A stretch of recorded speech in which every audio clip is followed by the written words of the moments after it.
সৃষ্টি যদি স্রষ্টাকে চিনতে চায়, মানুষ যদি আল্লাহ রাব্বুল আলামিনকে জানতে চায়, চিনতে চায়, তার পদ্ধতি হচ্ছে তার সৃষ্টিকে জানা। তার সৃষ্টির মাধ্যমেই তাকে চেনা যাবে। আল্লাহ পাক বলেন, আল্লাযীনা ইয়াযকুরুনাল্লাহা কিয়ামান ওয়া কুউদান ওয়া আলা জুনুবিহিম ওয়া ইয়াতাফাক্কারুনা ফী খালকিস সামাওয়াতি ওয়াল আরদ রব্বানা মা খালাকত হাযা বাতিলা সুবহানাকা ফাকিনা আযাবান নার। আল্লাযীনা ইয়াযকুরুনাল্লাহা কিয়ামান ওয়া কুউদান ওয়া আলা জুনুবিহিম, যারা দাঁড়িয়ে বসে শুয়ে, এক কথায় সর্বাবস্থায় যারা আল্লাহ পাককে স্মরণ করে, তারা আকাশ এবং জমিন সৃষ্টির ব্যাপারে চিন্তা ভাবনা করে, রাত এবং দিনের পরিবর্তনের চিন্তা করে, তার সৃষ্টি নৈপুণ্যতা নিয়ে যারা গবেষণা করে, তারাই হচ্ছে আল্লাহ পাকের খাঁটি বান্দা, একজন সত্যানুসন্ধানী। চোখের সামনে যখন নিখিল বিশ্বের পরমাণু থেকে শুরু করে সূর্য, চন্দ্র, গ্রহ, নক্ষত্র, বিশাল আকাশ পর্যন্ত, গাছপালা, তরুলতা, সমুদ্র, মহাসমুদ্র, পশু পক্ষী ইত্যাদি যখন তার নজরে পড়ে, তখন একজন সত্যের অনুসারী ব্যক্তি, একজন সত্যের অনুসন্ধানী ব্যক্তি, তার মুখ থেকে বেসাক্তা স্বতঃস্ফূর্ত ভাবে নিজের অজান্তে মুখ থেকে যে শব্দটা বেরোয়, সে শব্দটা হচ্ছে আলহামদুলিল্লাহি রাব্বিল আলামিন। সমস্ত প্রশংসা হচ্ছে ওই আল্লাহ পাকের, যিনি এগুলিকে সৃষ্টি করেছেন। আর তিনি কোনো কিছু কি বেকার সৃষ্টি করেন নাই, খামোখা সৃষ্টি করেন নাই। প্রত্যেকটির পেছনে রয়েছে বিরাট বিরাট উদ্দেশ্য। এখানে মানুষের সবচাইতে বড় ভ্রান্তি, মানুষের সবচাইতে বড় ভুল, সেটা হলো এই, দুর্ভাগ্যজনক ভাবে সকল সৌন্দর্যের মহাশিল্পী আল্লাহ পাককে মানুষ ভুলে যায়। তারা প্রশংসা করে নদীর, প্রশংসা করে নারীর, নারীর অঙ্গ প্রত্যঙ্গ নিয়ে তারা কবিতা লেখে, নারীর সৌন্দর্য নিয়ে কবিতা লেখে, সাহিত্য রচনা করে, সূর্য নিয়ে, চন্দ্র নিয়ে, চাঁদের মায়াবী জ্যোৎস্না নিয়ে, এর সুন্দর সুষমা নিয়ে কবিতা লেখে, প্রজাপতির রং দিয়ে গান তৈরি করে, ফুলের সৌন্দর্য এবং তার সৌরভ দেখে মানুষ পাগল হয়ে যায়। এগুলির পিছনে গান, সাহিত্য ইত্যাদি কবিতা রচনা করে, কিন্তু এই সৌন্দর্য যিনি সৃষ্টি করেছেন সে আল্লাহ পাককে বেমালুম ভুলে যায়। সেজন্য স্রষ্টার প্রশংসা করতে হবে। আল্লাহ পাক শেখাচ্ছে, শুরুতেই শেখাচ্ছে, আলহামদুলিল্লাহি রাব্বিল আলামিন। পড়েন সবাই, আলহামদুলিল্লাহি রাব্বিল আলামিন। এখানে আল্লাহ প্রশংসা কার বলুন, কার? আল্লাহ নয়, আল্লাহ, আল্লাহ পাকের প্রশংসা। আল্লাহ হচ্ছে ইসমে জাত। আল্লাহ কি? ইসমে জাত। কোন ধরনের অনুবাদ দিয়ে আল্লাহ শব্দের ব্যাখ্যা বুঝানো যাবে না। আল্লাহ এটাকে যদি সৃষ্টিকর্তা লেখা হয়, তাহলে আল্লাহ শব্দের হক আদায় হবে? সৃষ্টিকর্তা বলতে তো বুঝাই যায়, তা তো আছে খালেক, সৃষ্টিকর্তা না, সে নাম কি? খালেক। আল্লাহ এটাকে কোনো অনুবাদ দিয়ে সৃষ্টিকর্তা বলে বোঝানো যাবে না। আল্লাহ হচ্ছেন এমন, পৃথিবীতে যত ধর্মের লোকেরা তাদের স্রষ্টাকে ডাকে, কেউ বলে ভগবান, কেউ বলে ঈশ্বর, কেউ বলে পরমেশ্বর, কেউ বলে বিধাতা, কেউ বলে গড, কেউ বলে জিহোবা। বলেন এরকম কথা না বললে বুঝিবি বলে।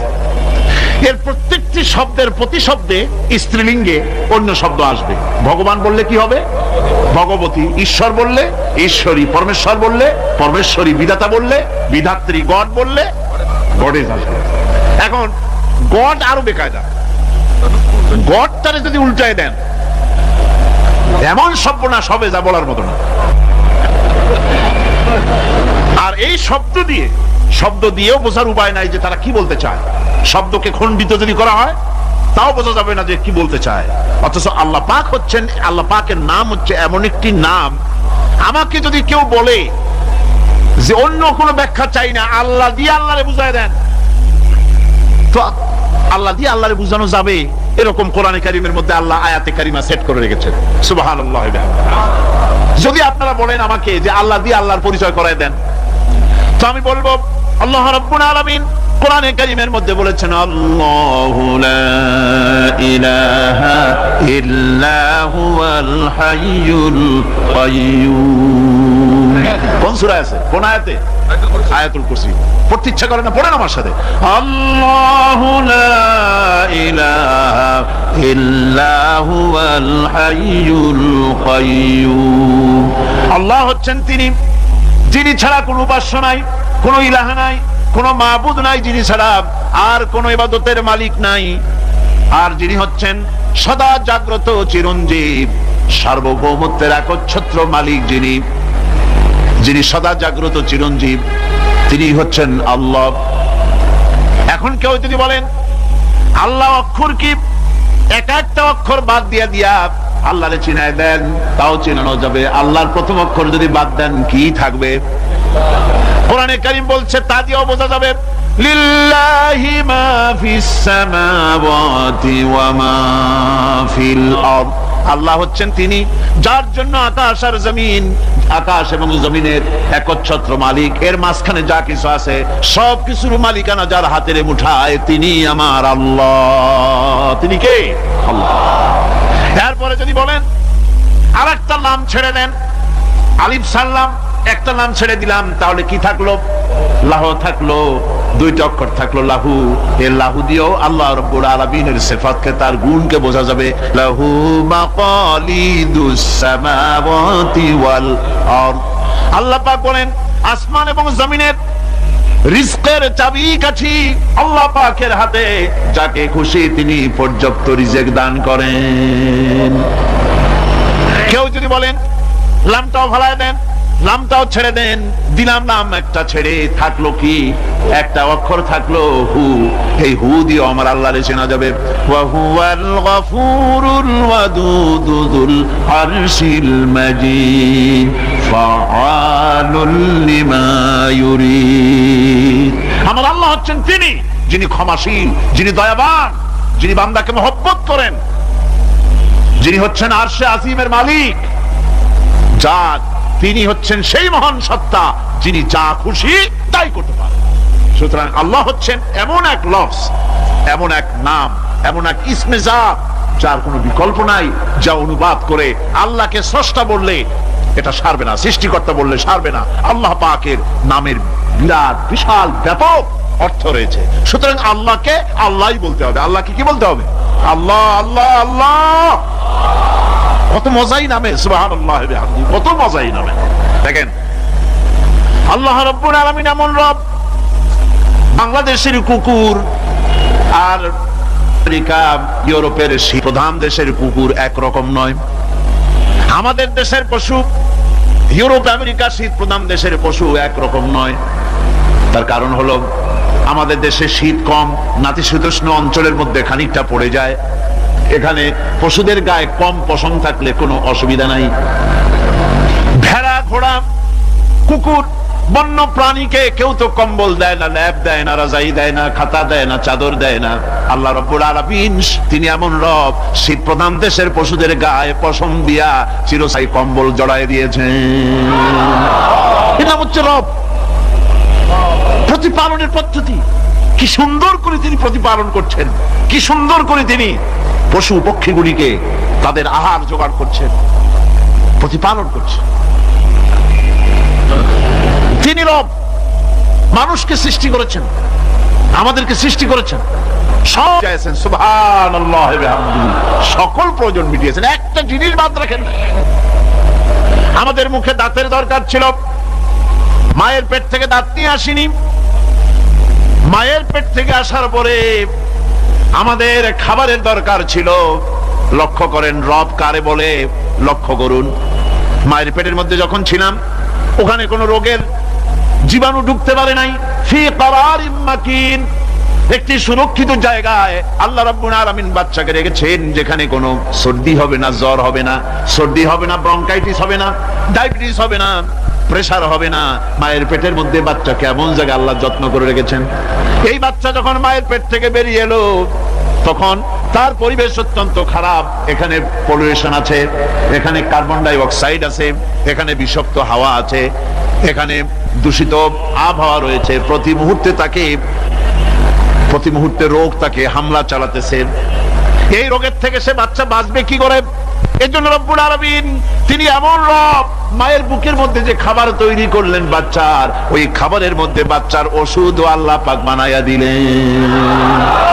মায়ের বুকের দুধ শুধু দুধ নয়, এটা ওষুধ। সুবহানাল্লাহ।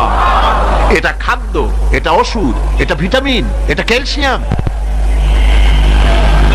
এটা কার্বোহাইড্রেট, যা দরকার বাচ্চার জন্য সব আল্লাহ মায়ের দুধের মধ্যে দিয়ে দিলেন। যতক্ষণ বাচ্চা পেটে ছিল দুধ ছিল ঘন, যখন বাচ্চা মায়ের পেট থেকে বেরিয়ে এলো দুধটা হয়ে গেল পাতলা। এই পাতলা দুধটা খাবে, ওষুধ আছে এর মধ্যে, ভিটামিন আছে, খাইতে যেন বিস্বাদ না হয় একটু মিষ্টি দিয়ে দিলেন আল্লাহ, যাতে বাচ্চা মুখ ফিরায় না নেয়, সেজন্য খাইতে চায়।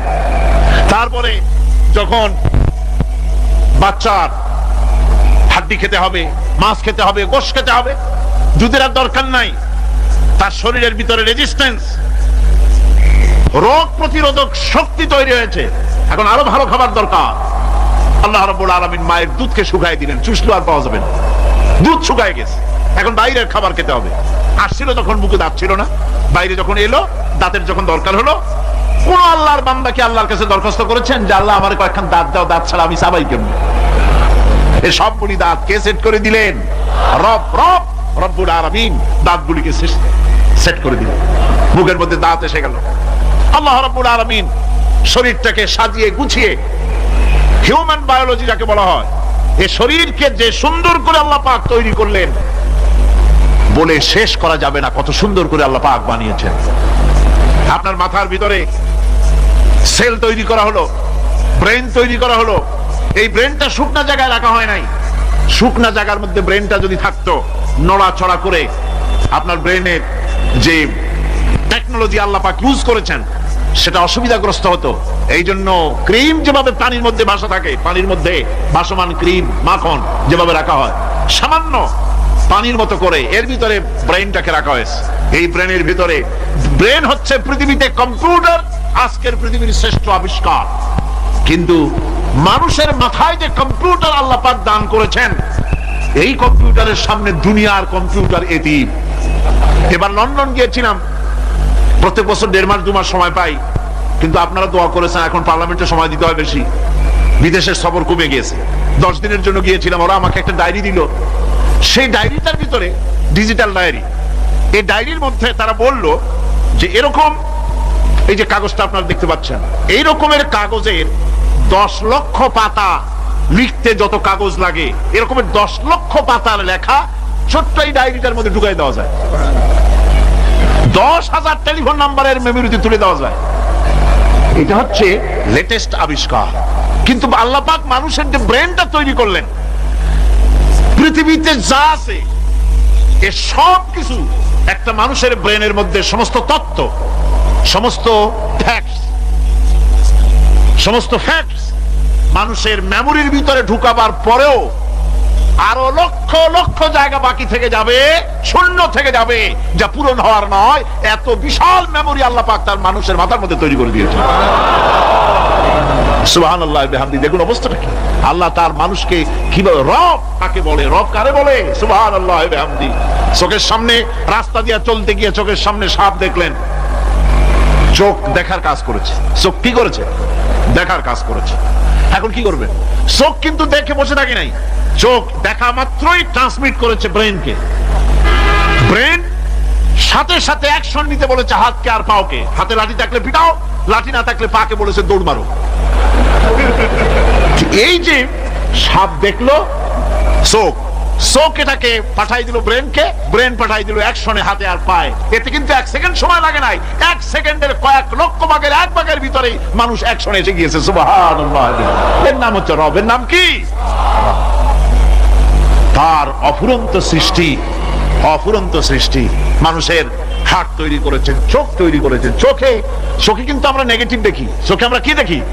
নেগেটিভ দেখি। এই নেগেটিভটা চোখ ক্যাচ করে ব্রেনের ভিতর থেকে পজিটিভ হয়ে কে বের করে দেয়? সুবহানাল্লাহ।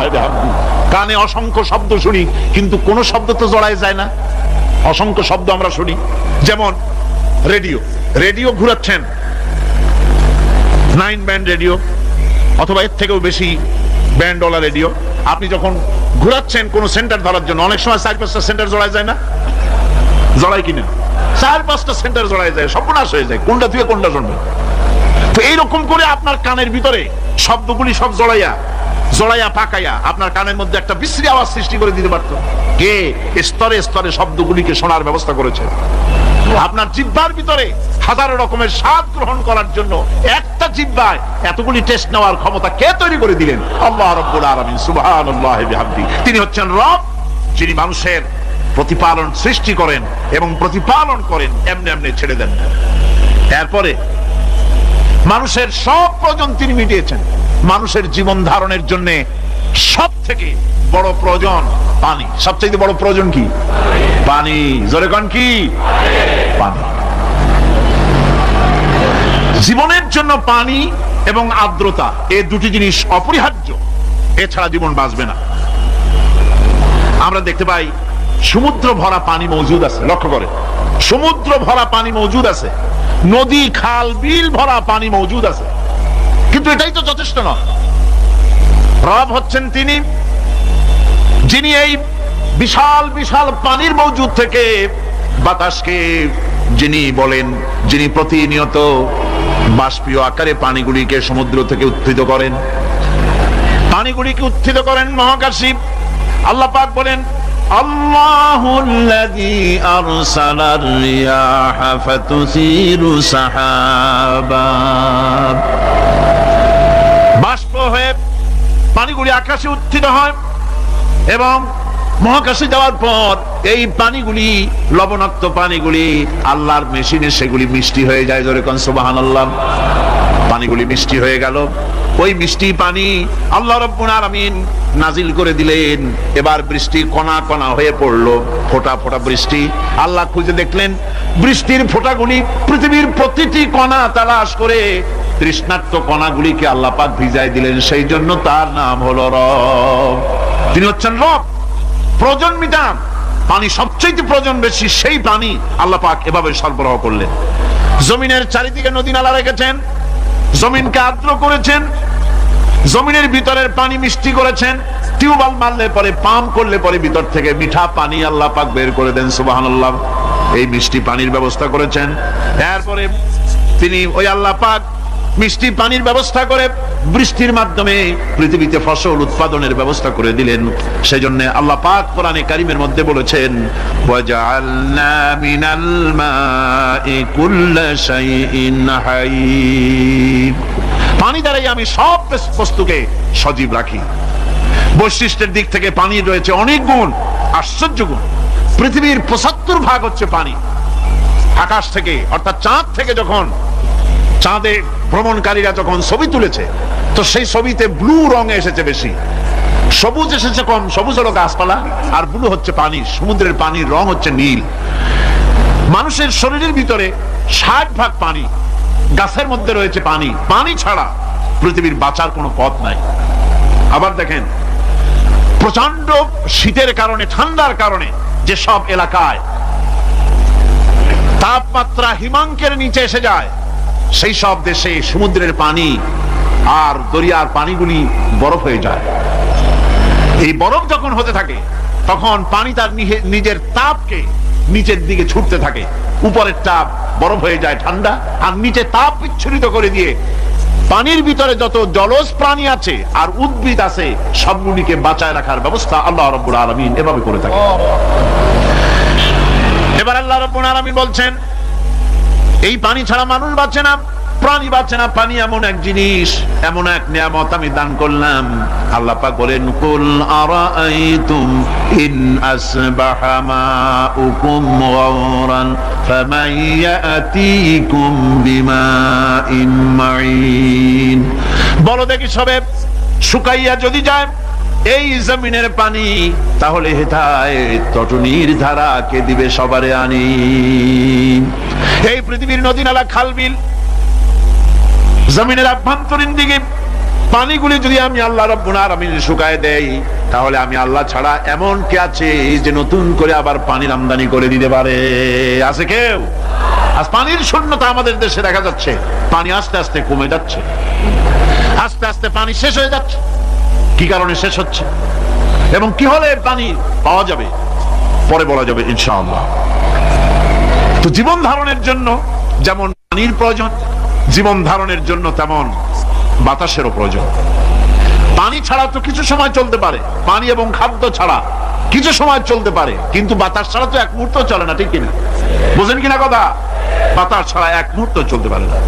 অথচ আল্লাহ রাব্বুল আলামিন এই বাতাস দিয়ে গোটা আকাশকে, শূন্য জায়গাগুলি বাতাস দিয়ে ভরে রেখেছেন, যাতে করে কারো বাতাসের কোনো অসুবিধা না হয়, শ্বাস করতে কোনো কষ্ট না হয়। প্রাণী জগৎকে বাতাস দিয়ে বাঁচিয়ে রাখার জন্য আল্লাহ পাক মহাশূন্যকে এভাবে সব এলাকা বাতাস দিয়ে ভরে রেখেছেন। এই জন্য তার নাম হচ্ছে রব। এটাই হচ্ছে রুবুবিয়তের নমুনা। আমার ভাইয়েরা, আল্লাহ রাব্বুল আলামিন পানি দিলেন, বাতাস দিলেন, খাদ্যের ব্যবস্থা করে দিলেন।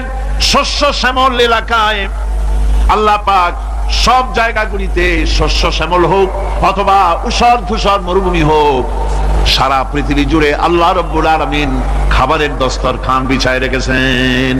ওয়ামা মিন দাব্বাতিন ফিল আরদি ইল্লা আলাল্লাহি রিজকুহা। এই পৃথিবীর বুকে এমন কোন বিচরণশীল জীব নাই যেই জীবের রিজকের দায়িত্ব আমি আল্লাহ আমার নিজ হাতে গ্রহণ করি নাই। জোরে বলেন সুবহানাল্লাহ। সব রিজেক আমি ছড়াই রেখেছি বিশ্ব জুড়ে সর্বত্র।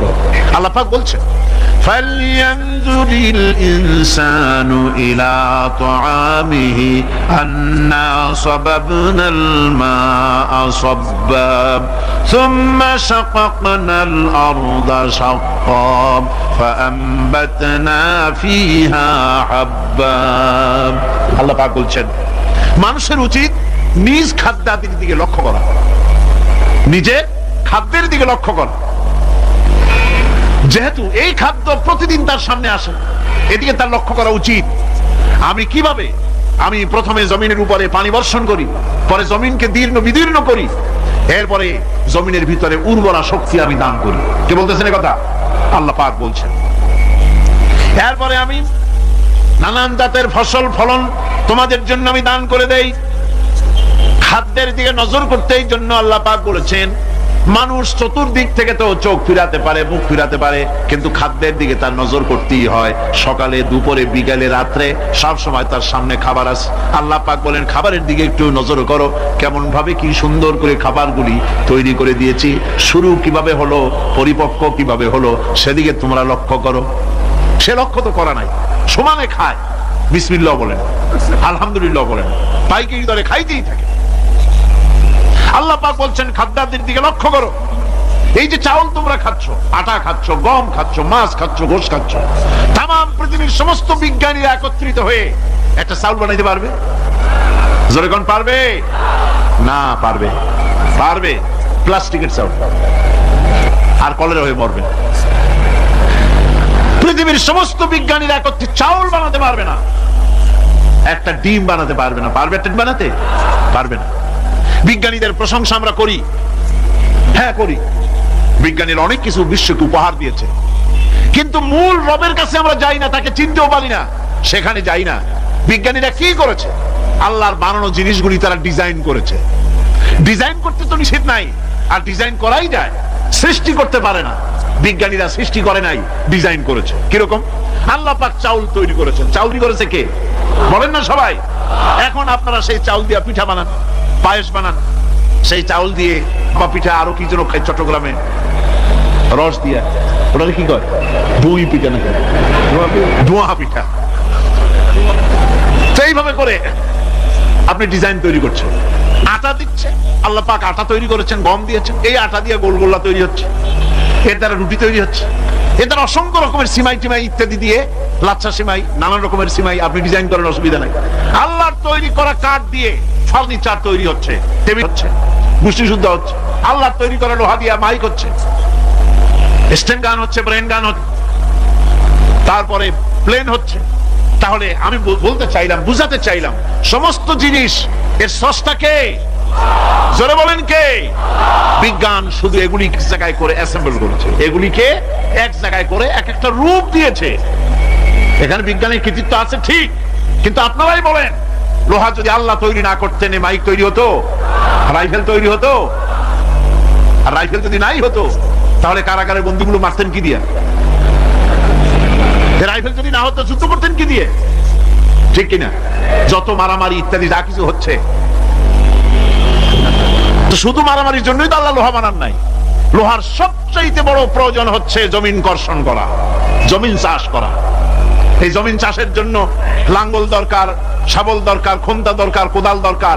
এই লোহার দাম তো আল্লাহ পাক এত লোহা বেশি দিয়েছেন যার জন্য লোহার দাম কম। সোনা কম দিয়েছেন যেহেতু সোনার প্রয়োজনীয়তা কম, লোহার প্রয়োজনীয়তা বেশি, এই জন্য লোহা বেশি দিয়েছেন, দামটা কমে গেছে, যার জন্য আপনার আমার জন্য কিনে ব্যবহারটা সহজ হয়েছে। কথা ঠিক কিনা? বন্ধুগণ, আল্লাহ রাব্বুল আলামিন এইভাবে করে মানুষের রুবুবিয়তটা, আল্লাহ পাকের রুবুবিয়ত হচ্ছে তিনি মানুষকে সুন্দর করে সৃষ্টি করে যা কিছু প্রয়োজন সবকিছু খাওয়াচ্ছেন, দিচ্ছেন।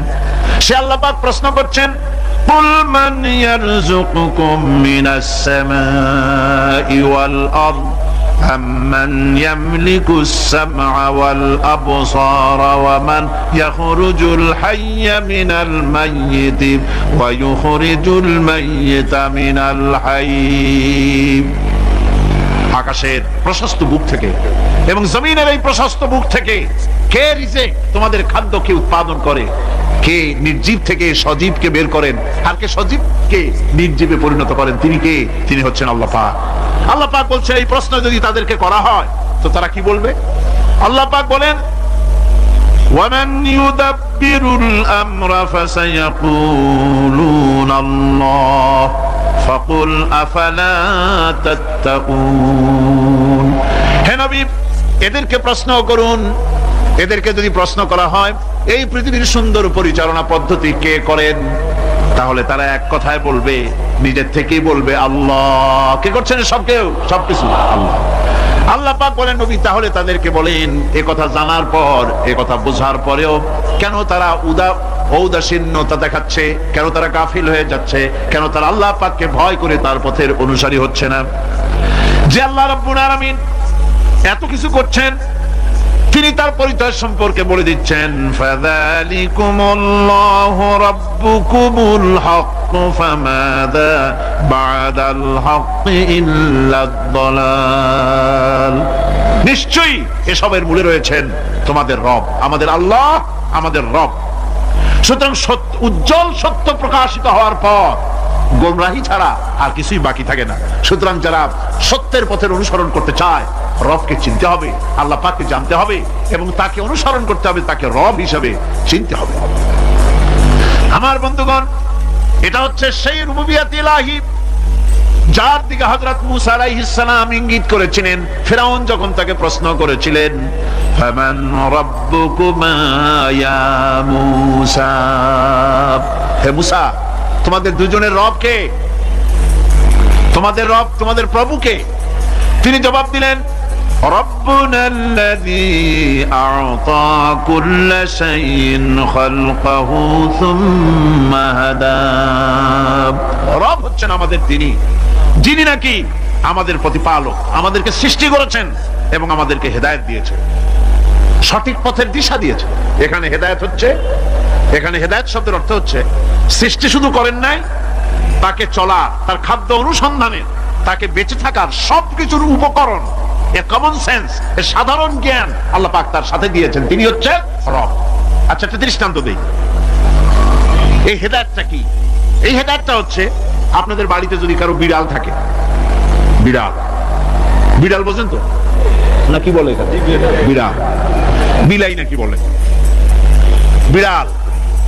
এই বিড়াল যদি আপনাদের কারো বাড়িতে থাকে, তো বিড়ালের প্রসবকালীন অবস্থা দেখবেন, বিড়ালের প্রসব হবে, বাচ্চা দেবে। বিড়াল তখন ঘরের মধ্যে পেরেশান হয়ে ঘুরতে থাকে, একটা নিরাপদ জায়গা খোঁজে, একটা নিরাপদ জায়গা খোঁজে। প্রসব করার 2-3 দিন আগের থেকে খুঁজতে থাকে তার জন্য নিরাপদ জায়গা কোনটা। এরপরে খুঁজতে খুঁজতে প্রসবের দিন সে সত্যিকারের ঘরের মধ্যে সবচেয়ে কোনা কানা জায়গা যেটা, সেই রকমের একটা নিরাপদ জায়গা সে বেছে নিল। এরপরে বাচ্চা হলো।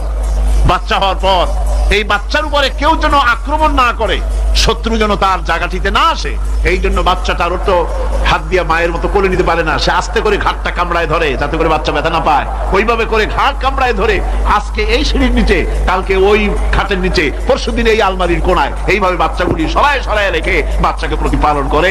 এই বিড়ালটাই হেদায়েত দিলটা কে? যিনি দিলেন তার নাম রব। তিনি হচ্ছেন রব্বুল আলামিন। সন্তান প্রতিপালনের ব্যবস্থা শুধু দুনিয়ার মানুষকেই দেন নাই, প্রাণী জগৎকেও দিয়েছেন। সুবহানাল্লাহ।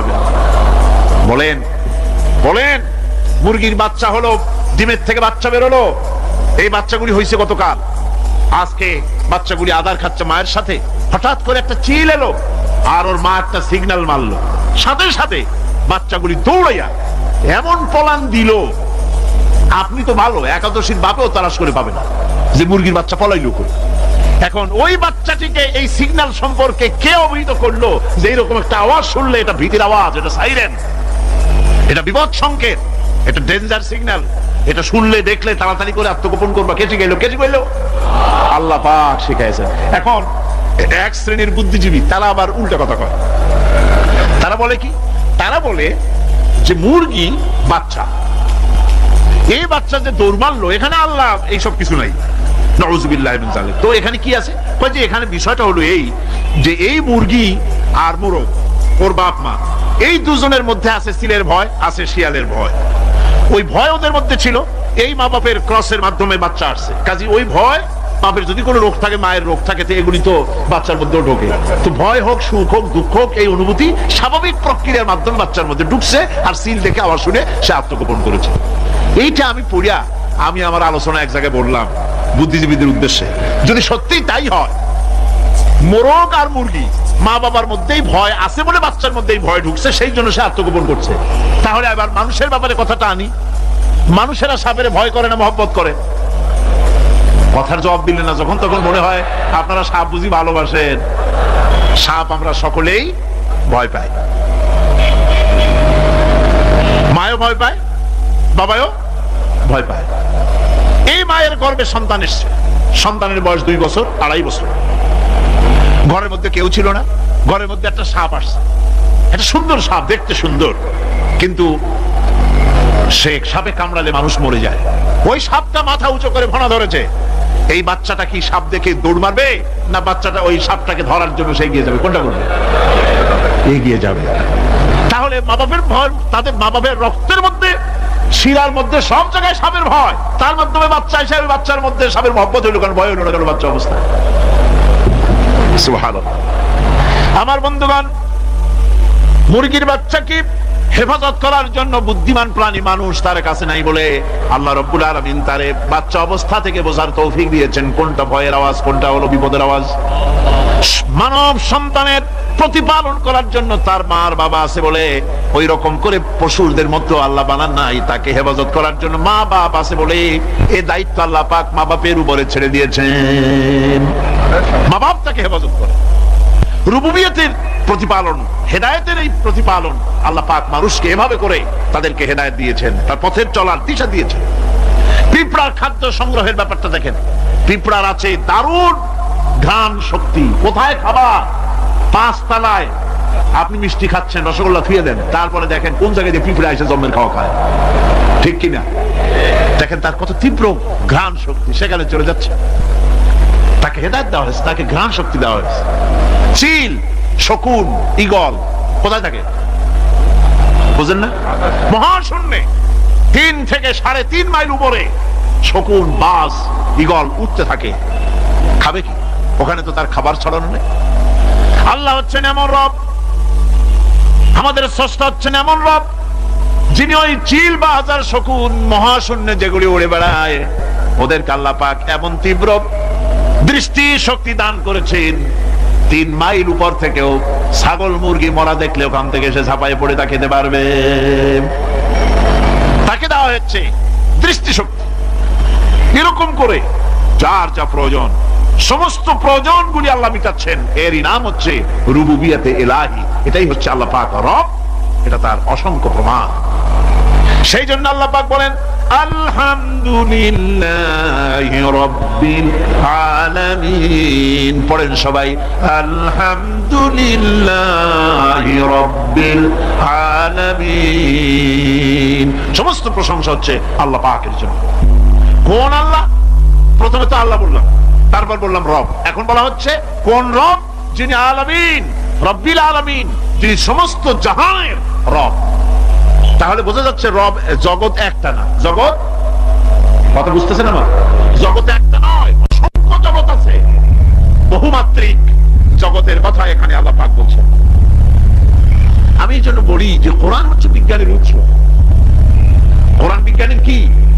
বিজ্ঞানের আবিষ্কার যত বাড়বে, বিজ্ঞান চিরটা কাল কোরআনের কাছে ভিক্ষার হাত দিয়ে এতিমের মতো দাঁড়ায় থাকবে। এটা আবার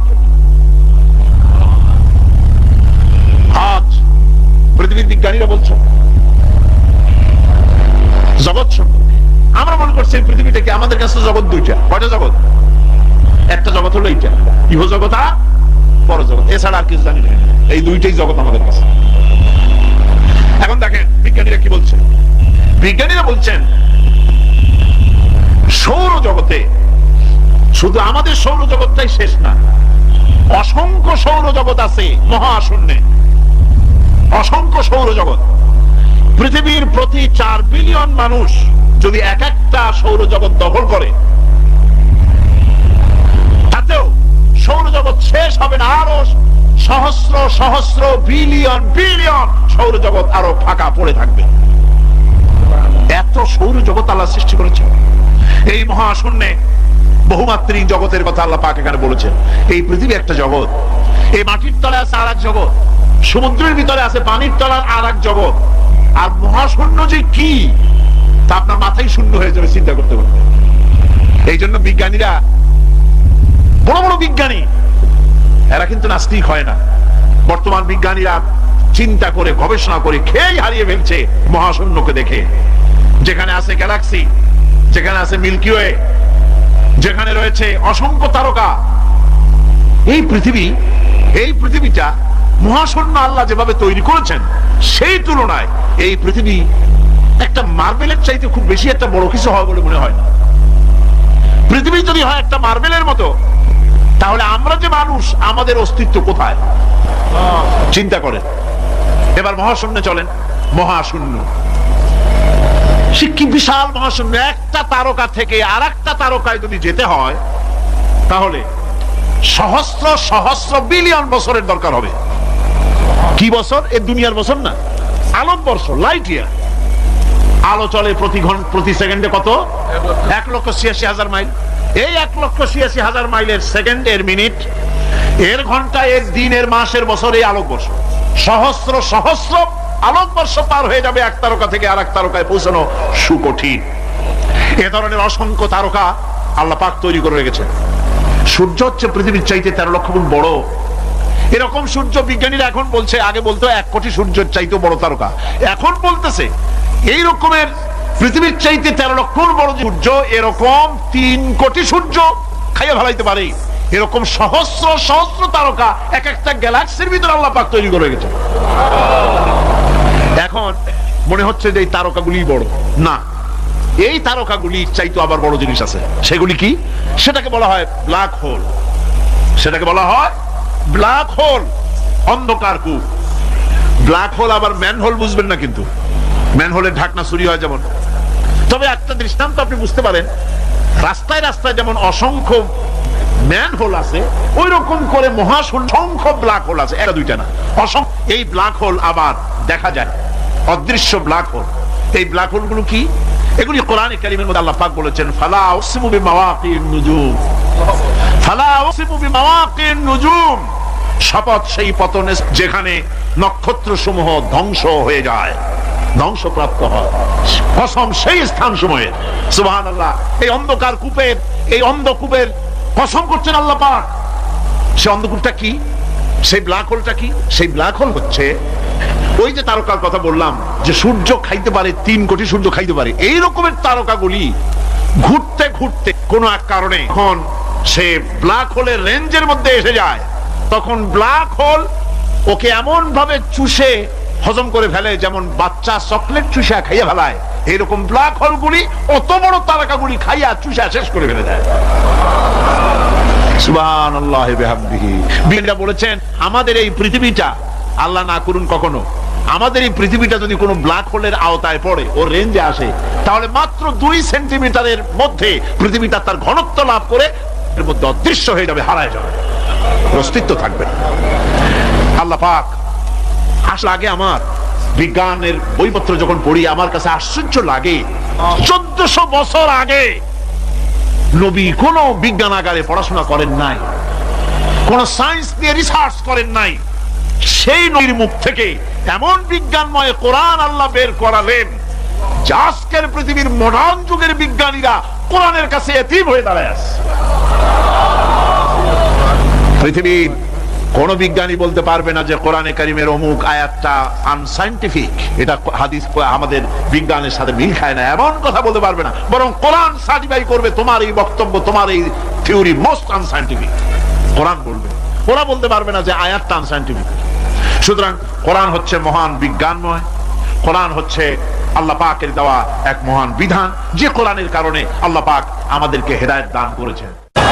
এমন এক কিতাব, এমন এক কোরআন আল্লাহ পাক আমাদের কাছে দান করেছেন। আর রহমান আল্লামাল কোরআন, কোরআন তিনি রহমান আমাদের কোরআন শিখিয়েছেন, এমন কোরআন যার সংরক্ষণ পদ্ধতি অবিকল রয়ে গেছে। কোরআন যেভাবে নাজিল হয়েছিল সেইভাবেই আছে, না উল্টা পাল্টা হয়েছে? উল্টা পাল্টা হয়নি। কোরআনে কারিমে রব্বুল আলামিন বলেন উল্টা পাল্টা না হওয়ার কারণ শোনো, এই পৃথিবীর বুকে যত বই কিতাব আছে, যত ধর্ম পুস্তক আছে, সব পরিবর্তন হয়েছে, পরিবর্তন হয়েছে, তারমিম তারিফ হয়ে গেছে। বাইবেলের অবস্থা তো এমন, বাইবেল সম্পর্কে বর্তমানে বলা হচ্ছে ওর ভিতরে আল্লাহর একটা ওয়ার্ড নাই। বর্তমান বাইবেলে আল্লাহর একটা বর্ণ নাই। এত উলট পালট সর্বনাশ হয়ে গিয়েছে। এখন তারা মুসলমানদেরকে গ্রহণযোগ্য করাবার জন্য দেখুন, ষড়যন্ত্র একরকম না, হাজারো রকমের ষড়যন্ত্র। তারা তাদের বাইবেলের মধ্যে এখন লিখতেছে আয়াত, আয়াত নম্বর এত, আগে লিখত পদাবলী, পদাবলী এত নম্বর পদ, এত নম্বর পদাবলী, এভাবে লিখতো। এখন লিখতেছে আয়াত নম্বর অত, আগে লিখতো সদা প্রভু, এখন লেখে আল্লাহ তাআলা, খোদাবন্দ, আখিরাত, রিসালাত, নবুয়ত। এইসব কথাগুলি ইসলামের মূল পরিভাষাগুলি তারা গ্রহণ করে মুসলমানদেরকে বিভ্রান্ত করার চেষ্টা করে। আমার বন্ধুগণ, সব ধর্মীয় পুস্তকগুলি যেখানে তারমিম তারিফ হয়ে গেল, কোরআনের কোনো পরিবর্তন আজও। কোরআন নাজিল হচ্ছে, রাসূল করিম বুখারী শরীফে এসেছে, প্রতি রমজান মুবারকে হযরতে জিবরাইল আসতেন, হুজুরকে বলতেন হুজুর আপনি তেলাওয়াত করেন, আমি শুনি, যতটুক নাজিল হয়েছে পড়েন। হুজুর পড়তেন, জিবরাইল শুনতেন, আবার জিবরাইল পড়তেন, হুজুর শুনতেন। এমনি করে করে যে বছর হুজুর ইন্তেকাল করবেন, হুজুরের জীবনের শেষ রমজান মুবারকে কোরআন নাজিল পরিপূর্ণ হয়ে গেছে। হযরত জিবরাইল বলেন হুজুর কোরআন তো নাজিল তামাম হয়ে গিয়েছে, এবার আপনি পুরা কোরআন পড়ে আমারে শোনান। হযরত রাসূল পুরাটা পড়ে 30 পারা পড়ে শোনায় দিলেন, জিবরাইল শুনলেন। এবার জিবরাইল বলেন হুজুর আমি তেলাওয়াত করতেছি, আপনি শুনেন। হযরত জিবরাইল 30 পারা পড়লেন, হুজুর শুনলেন। আবার হযরত জিবরাইল বলেন হুজুর এবার আবার আপনি পড়েন, হুজুর পড়লেন, জিবরাইল শুনলেন, আবার জিবরাইল পড়লেন, হুজুর শুনলেন। তার মানে হলো হুজুর যে বছর ইন্তেকাল করলেন ওই বছরের রমজান মুবারকে হযরত জিবরাইল 2 বার পড়েছেন, হুজুর শুনেছেন, আর হুজুর 2 বার পড়েছেন, জিবরাইল শুনেছেন, যাতে করে একটা জের জবর, একটা আয়াত, একটা সেমিকোলন যেন বাদ না পড়ে যায়। কোরআন কারীম মুখস্থ করার জন্য আল্লাহ রাব্বুল আলামিন এটাকে স্থায়ী করার জন্য বাধ্যতামূলক করেছেন, নামাজের ভিতরে তেলাওয়াত করতে হবে। মানুষ নামাজের মধ্যে তেলাওয়াত করে সওয়াবের জন্য, সকালে পড়ে, বিকালে পড়ে, অর্থ সহকারে বুঝে পড়ে, রাত্রে পড়ে, দিনে পড়ে। পৃথিবীতে এমন একটা মুহূর্ত নাই যখন কোরআনে কারীম তেলাওয়াত হয় না। জোরে কোন সুবহানাল্লাহ। মানুষ এটাকে তেলাওয়াত করতেছে, মুখস্থ করতেছে। এই কোরআন শরীফের ভিতরে রয়েছে সব কিছু। এর মধ্যে রয়েছে ইতিহাস, এর মধ্যে আছে বিজ্ঞান, এর ভিতরে রয়েছে দর্শন, ভূতত্ত্ব, উদ্ভিদ তত্ত্ব, নৃতত্ত্ব, খতত্ত্ব, জ্যোতির্বিজ্ঞান। এর ভিতরে রয়েছে মানুষের পারিবারিক নীতি, সামাজিক নীতি, চুক্তিনীতি, বন্ধুনীতি, যুদ্ধনীতি, মানুষের যা প্রয়োজন সবকিছু এই কোরআনে কারীমের মধ্যে আল্লাহ পাক সন্নিবেশিত করে দিয়েছেন। জোরে কোন সুবহানাল্লাহি ওয়া বিহামদিহি। আমার ভাইয়েরা, কোরআন এর পরিচয়ের কথা বলতেছিলাম। আল্লাহ পাক কি কোরআন আমাদের শিখালেন, কোন কোরআন আমাদের শিখাইছেন, সেই কোরআনের পরিচিতি আপনাদের সামনে আমি তুলে ধরতেছি। আমি নিজে না, এবার কোরআন তার পরিচয় নিজেই দেবে। কেউ যদি কোরআনের কাছে জিজ্ঞাসা করে, কোরআন তুমি কোথা থেকে নাজিল হয়েছ, কে তোমাকে নাজিল করেছে, এই প্রশ্ন যদি কেউ কোরআনের কাছে করে, কোরআন নিজেই তার জবাব দিতে পারে কিনা? কোরআন নিজেই বলে, তানজিলাম মিম্মান খালাকাল আরদা ওয়াস সামাওয়াতিল উলা। এই কোরআন নাজিল করেছেন তিনি, যিনি ওই উচ্চ আকাশ আর জমিনকে যিনি সৃষ্টি করেছেন, সেই আল্লাহ আমারে নাজিল করেছেন। কোরআনের কাছে কেউ যদি প্রশ্ন করে, ও কোরআন, এই পৃথিবীতে নাজিল হওয়ার আগে তুমি কোথায় ছিলে? কেউ যদি প্রশ্ন করে, কোরআনে কারীম নিজে নিজের পরিচয় শোনায়, আমি কোথায় ছিলাম শোনো। বাল হুয়া কুরআনুম মাজিদুন ফি লাউহিম মাহফুজ। বরং এই কিতাব অতীব মর্যাদা সম্পন্ন, সুরক্ষিত ফলকে লিপিবদ্ধ ছিল, আমি ছিলাম লৌহে মাহফুজে, সেখান থেকে এসেছি।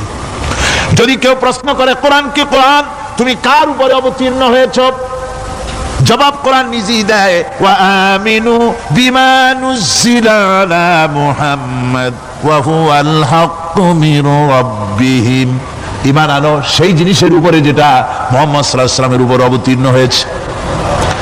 আবার অন্য আয়াতেও জবাব পাওয়া যায়, তাবারাকাল্লাযী নাযালাল ফুরকানা আলা আবদিহি লিয়াকুনা লিল আলামিনা নাযীরা।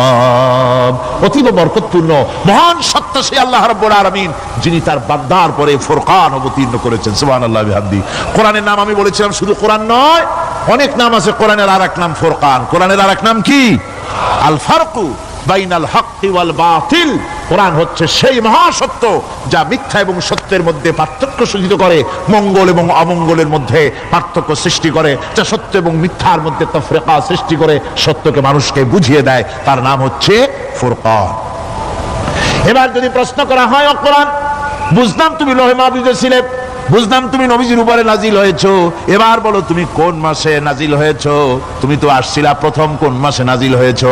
এ প্রশ্ন যদি কেউ করে, কোরআন তার জবাবে বলবে, শাহরু রমাদানাল্লাযী উনজিলা ফীহিল কুরআন। রমজানের পবিত্র মাসে আমি অবতীর্ণ হয়েছি। সুবহানাল্লাহ। যদি প্রশ্ন করা হয়, রমজানে তো আসছো, কিন্তু প্রথম নাজিল হয়েছিল কোন সময়? ওটা কি দিন ছিল না রাত ছিল? কোরআন তার জবাবে বলে, ইন্না আনজালনাহু ফি লাইলাতিল কদর। কদরের পবিত্র রাতে আমি এই পৃথিবীতে আমার আগমন ঘটেছিল। যদি প্রশ্ন করা হয়, বুঝলাম সবই, কেন নাজিল হয়েছে তুমি? এই পৃথিবীতে তোমার আসার উদ্দেশ্য কি? মূল কাজটা কি? এই প্রশ্ন যদি করা হয়, কোরআনে কারীম তার জবাবে বলে, শোনো কেন এসেছি। লিতুখরিজান নাসা মিনাজ যুলুমাতি ইলান নূর। আমার মিশন হচ্ছে গোটা বিশ্ব মানবতাকে পুঞ্জীভূত জমাট বাঁধা অন্ধকারের ভেতর থেকে টেনে বের করে আলোর সন্ধান দিতে, আলোর দিকে আনার জন্য আমি কোরআন নাজিল হয়েছি। গোটা পৃথিবীর মানুষ আছে অন্ধকারের ভিতরে। কিসের মধ্যে? অন্ধকার কি? অন্ধকার হচ্ছে পুঁজিবাদ, অন্ধকার সমাজতন্ত্র, অন্ধকার ধর্ম নিরপেক্ষতাবাদ, অন্ধকার জাতীয়তাবাদ। মানুষের তৈরি করা যত মতবাদ সব কি? জোরে কোন, সবগুলি কি? অন্ধকার। আজকে আসার সময় দেখলাম দেওয়ালে লেখা, সমাজতন্ত্র আমরা প্রতিষ্ঠা করে ছাড়বো। চিন্তা করলাম, যারা লিখছেন তারা কি পাগল না ছাগল? কি আশ্চর্য কথা! যেই মতবাদ পৃথিবীর মাটি থেকে যে দেশে জন্মগ্রহণ করেছে, অথবা সেই দেশের লোকেরা ঝাঁটা মেরে তাদের দেশ থেকে বিদায় করে দিল, তাদের কাছে কোদাল হাতি বিদায় করে দিল, পতাকা ছিন্ন ভিন্ন করে জুতার তলে পিঠ শেষ করে দিল। তৈরি করা শত সহস্র বিলিয়ন বইগুলি আগুন জ্বালিয়ে দিল। আর বাংলাদেশের কিছু ছাগল সমাজতন্ত্র এখন টিকে রাখবো। এটা মাথা খারাপ, পাগল না মাথা গোল বুঝতে পারছি না।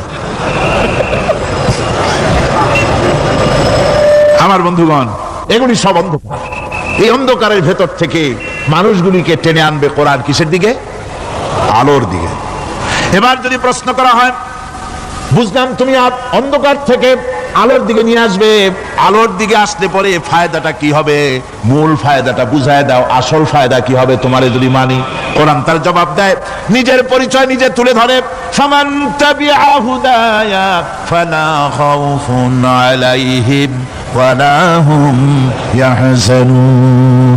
এই কোরআনকে যদি মেনে চলো, এই কোরআনের আইন যদি মানো, সমাজে মানো, ব্যক্তিতে মানো, পরিবারে মানে, রাষ্ট্রে মানো, জীবনের সব ক্ষেত্রে সমস্ত জায়গায় যদি এই কোরআনকে মেনে চলো, ফালা খাউফুন আলাইহিম, তাহলে তোমাদের কোনো ভয় থাকবে না, ওয়ালা হুম ইয়াহজানুন, কোনো চিন্তাও থাকবে না। কিসের ভয় থাকবে না? কোরআনের আইন মেনে যদি চলো সমাজে ও রাষ্ট্রে, চুরির ভয়, ডাকাতির ভয়, জিনার ভয়, হত্যার ভয়, সন্ত্রাসের ভয়, কোনো ভয় থাকবে না। ওয়ালা হুম ইয়াহজানুন, চিন্তাও থাকবে না। খাওয়া পড়া, শিক্ষা, চিকিৎসা, বাসস্থান, এগুলির কোনো চিন্তা থাকবে না। কোরআনের সমাজে সব কিছুর গ্যারান্টি দেওয়া হবে, সবগুলি পেয়ে যাবে। এখন যদি আবার প্রশ্ন করা হয়, কোরআন বুঝলাম তোমারে মানলে পরে সব ফায়দা হবে, তাহলে এবার জবাব দাও, তোমার ভিতরে কি রাজনীতি আছে নাকি?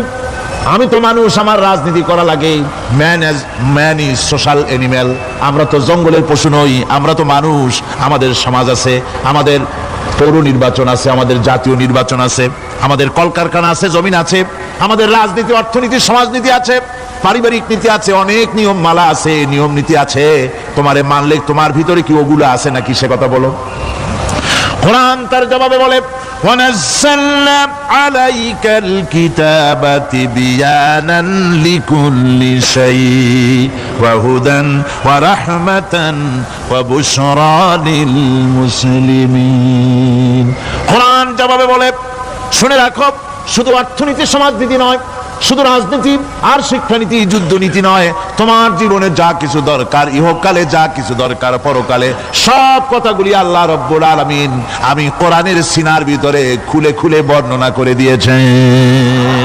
সব কথা এই কোরআনে কারীমের ভিতরে রয়েছে। তোমার এমন কোনো জিনিস নাই যা তুমি কোরআনে কারীমের মধ্যে পাবে না। তোমার সমস্ত প্রয়োজন আমার বুকের মধ্যে আল্লাহ দিয়ে দিয়েছেন।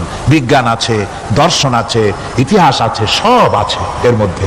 তবে কোরআনের মধ্যে বিজ্ঞান আছে বলে আমি এটাকে বিজ্ঞানের কিতাব বলবো না, দর্শন আছে বলে দর্শনের কিতাব আমি বলবো না, রাজনীতি আছে বলে কোরআনকে আমি রাজনীতির কোনো কিতাব বলবো না। কোরআন তাহলে কি? কোরআন হচ্ছে অর্থনীতি, সমাজনীতি, রাজনীতি, পারিবারিক নীতি, মানুষের জীবনের যা কিছু প্রয়োজন, সমস্ত নীতিমালার নীতি গ্রন্থের নাম হতেছে কোরআনে কারীম। সমস্ত নীতিমালার নীতি গ্রন্থ কোরআন। এখানে রয়েছে সব কিছুর উৎস, যেটা গ্রহণ করলে পরে মানুষ আরামে থাকতে পারবে। অমুসলিম নাগরিক বৃন্দ তাদের নাগরিক মর্যাদা পাবে। মুসলমান, কৃষক, নারী, চিকিৎসা, কৃষিবিদ, সাধারণ মানুষ, রং, বর্ণ, ভাষা নির্বিশেষে গোটা মানব সভ্যতা আরামে বাস করতে পারবে। পশু পাখিও আরামে থাকবে, গাছপালাও আরামে থাকবে, যেহেতু নির্দেশ হয়েছে বিনা প্রয়োজনে গাছের পাতাটিও ছিঁড়ো না। ইসলামের সমাজ যদি চালু হয়, গাছেরাও আরাম পাবে, তাহারও আরাম পাবে।